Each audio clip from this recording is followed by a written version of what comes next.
Nima uchun shu himoya vositasi qo'yilgan? 2005-yilgacha ishlatilardi. Metall qoldiqlari simlar bilan bog'lanardi, uchi ozgincha chiqib turardi, ko'targanda qo'lini kesib olish xavfi katta bo'lardi. Buni o'sha paytlarda logistika xizmatlaridan foydalanganlar fura haydaydigan shofer akalari bilishadi. Iltimos kommentariyaga yozib qoldiring. O'sha paytda o'sha sixlarni ko'targaningizda qo'lingizni kesib olarmidingiz? Kamida bitta odam jarohatlanardi. Buni guvohi bo'lganmiz. 2015-yildan boshlab stakan qo'yishni boshladik. Stakan uchini himoya qildi va ko'tarayotganda o'sha jarohatlar oldini olindi. Bu narsa uchun yaxshi otsiflar eshitganmiz, yaxshi tilaklar eshitganmiz. Va 2020-yildan keyin biz o'zimizning maxsus katta stakanimizni qo'ydik. Bular mana shu ko'rinishda bo'ladi. O'zi aslida ob'yom kattaroq narsalarga pastki qismini ishlatamiz. Bu yo'lda logistika xodimlariga juda qulaylik yaratdi.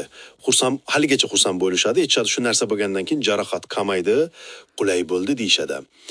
Bu narsa o'zi juda qimmat turmaydi, 20 ming so'm, lekin buni qulayligi 20 ming so'mdan qimmat turadi.